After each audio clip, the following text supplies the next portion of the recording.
macha allah ce deuxième intervenant. xale yi wuti leen xam-xam j'en profite wuti leen xam-xam xam nga li kii li muy wax dafa neex parce que c'est basé sur des chiffres c'est pas comme un sondage me donne 54%. Non non non ci ay base yu clair lay teg li muy wax te lii mooy modèle du Sénégal avant que Macky Sall n'entre dans les sphères de décision xale yi jàng leen aimer la perfection chercher la perfection en toute chose continuer macha allah Seck maa ngi jégalu de kii di la. non amul problème. ok parce que dama déggoon ce deuxième intervenant comme ce premier intervenant. mi ngi dëgg rek xaw ma je ne sais pas. dëgg diaspora. voilà mi ne. kooku j'ai bien apprécié. son analyse par rapport au sondage bi nga tudd léegi. parce que yaa yooyu Macky Sall nee na day jàll ak 54%. effectivement. Ça, c'est dans sa tête et dans son Sénégal à lui. Effectivement. Mais dëgg-dëgg la mu wax ak man la ma estimé. nee na Macky Sall munul romb lu weesu 24%. te loolu dama la koy dëggalal. firndeel la ko. jox la yeneen cas de figure. ay cas de figure extrême yi nga xamante ni c'est peu probable ñu egg fa. xam nga élection législative yi mujj. Macky Sall et sa coalition Benno Tass Yakar, ils avaient encouragé à peu près 1,5 million voix. Mën nañ arrondir ba 1,6 million ñu extrapoler. Effectivement. ñoom loolu mooy seen plafond extrême 1,6 million. Absolument. À l'heure actuelle, hier, j'ai écouté au JT de GFM. C'est le chargé de communication Kassimir Cissé.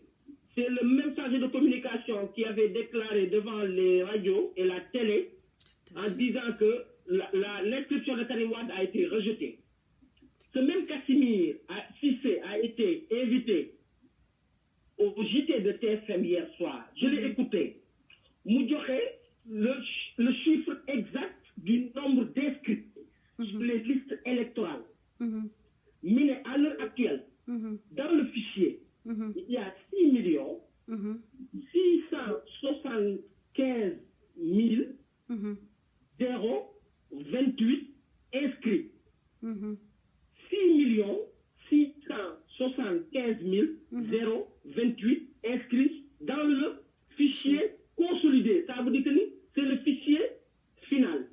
C'est le fichier avec lequel moom la ñuy demee élection Inch'Allah le 24 février 2019. Alors dama aventuré wu def benn petit calcul. Boo jëlee le plafond maximum Macky avait 1,6 million au dernier législatif. Bu ma ko extrapolé sax ba may ko ba 1,6 million. Boo jëlee 1,6 million nga def ko rapport bi sur 6 millions 600 yi existé. Macky Sall ça lui donne un potentiel électoral de 24 et quelques. mooy li waa jooju waxoon. Effectivement.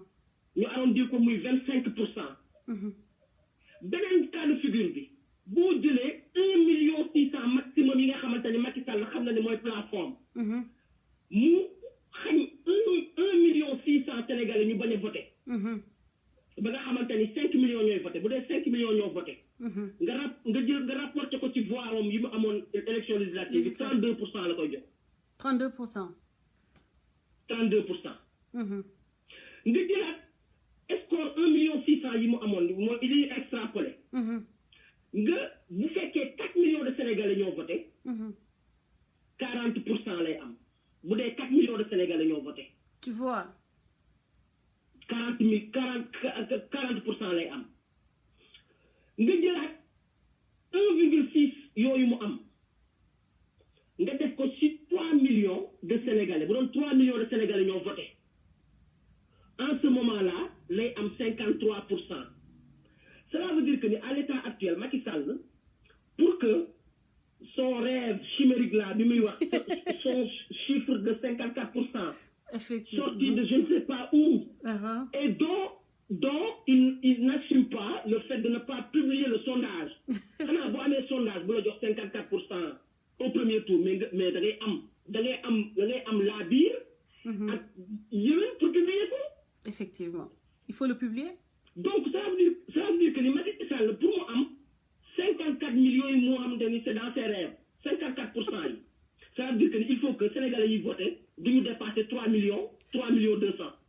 Ce serait scandaleux. Est-ce que ñun mën nañu accepter sur un fichier de 6 600 ñu retenir 3 600 pour que 3 millions Sénégalais puissent voter. Est-ce que loolu dinañ ko nangu François? Ce serait grave duñ ko nangu. Donc kon Macky Sall moo la gën a xam ni quels que soient les schémas amul fenn fu muy jaar. Wallahi. Soit il sera éliminé pour ne pas être qualifié au deuxième tour, soit au meilleur des cas pour lui, il sera au deuxième tour. Ah ouais, ça c'est le meilleur des cas en fait. Et voilà, c'est le meilleur des cas. Macky Sall, au deuxième tour, c'est son meilleur des cas.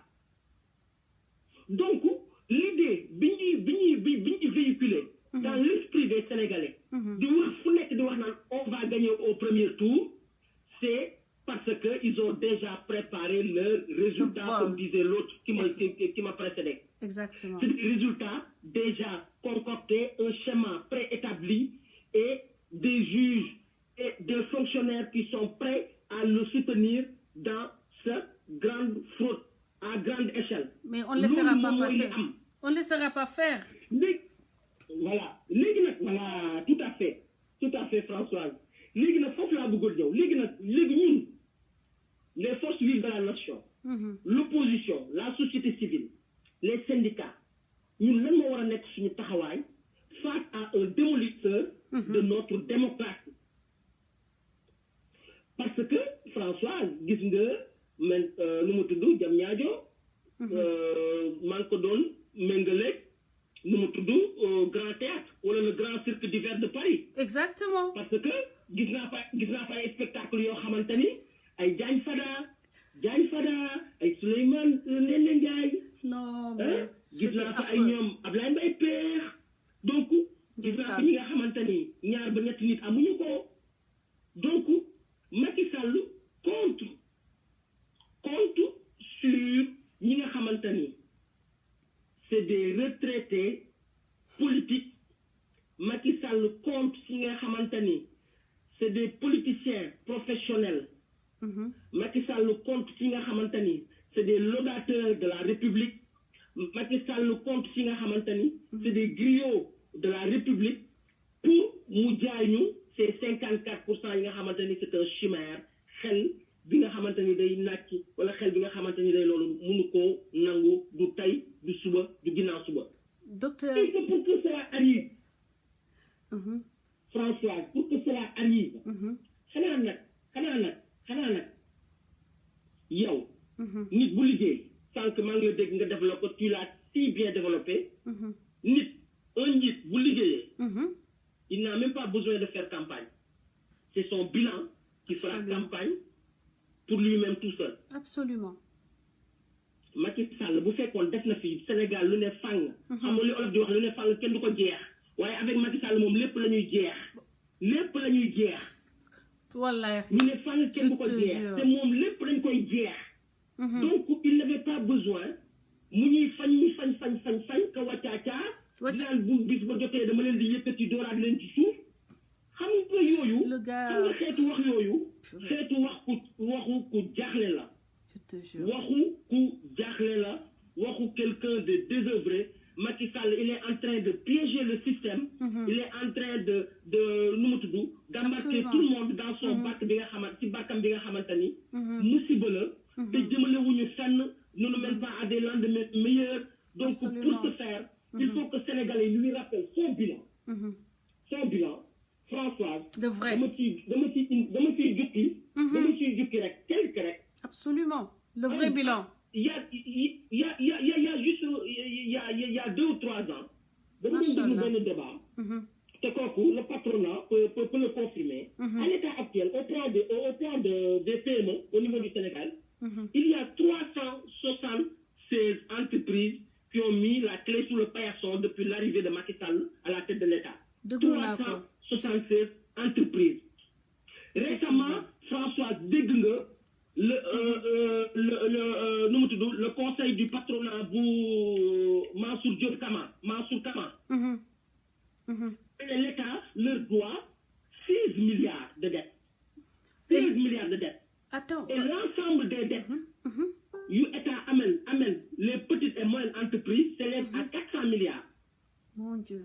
Les entreprises affiliées à la CNP de Mansour Kama, l'État leur doit 16 milliards.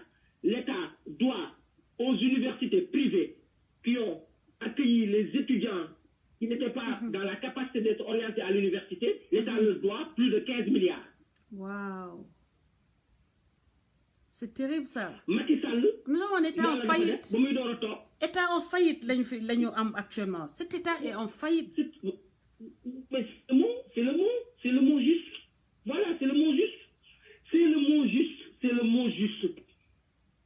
Macky Sall moo la gën a xam ne François xam nga toog di naan 54% laay gagné au premier tour.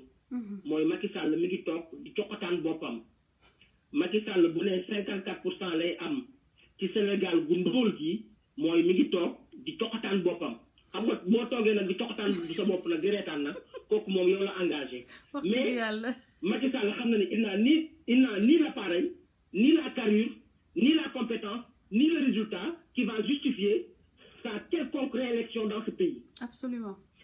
dama koy rappeler rek benn premier partenaire politique am muy Moustapha Cissé Lo moom moo ni mais moo ni APR moom moo ni seen parti bi moom ne fonctionne même pas nee na parti bi léget gu tas la moo ko wax léget gu tas la nee na moom il ne fait même pas partie de l'APR moom Macky Sall la il n'est même pas membre de l'APR. dëgg la loolu la wax. donc moom nee na APR léget gu tas la nee na day xaar Macky Sall soit mu daanu wala soit Macky amaat deuxième mandat moom mu demal boppam. parce que nee na moom ak bukki ñoo bokk borom Cissé Lo moo ko wax ci télé bi ñëpp di ko dégg. Cissé Lo nee na moom ak bukki ñoo bokk borom. donc comment on peut gagner des élections dans ce pays te amoo yow appareil bi war amoo bilan bi war. amoo dayoo bu war amoo ay àndandoo yoo xam ne ay références lañ yu war. nga toog tey jii nga bëgg a gëmloo Sénégalais yi te ni yow di nga jàll au premier tour ça c'est insulter la conscience des Sénégalais. Absolument. fàtte nga am na benn boo fàtte docteur yaa ngi fàtte que ni ABC candidat la c'est un membre fondateur c'est-à-dire que APR tey jii ABC bu présenté woo il va maanaam Macky perd la moitié de son électorat dëggalam de. mais dëgg bu leer mais kooku leer na. voilà kooku leer na Macky Sall pour te dire que ni avant de trahir le pays.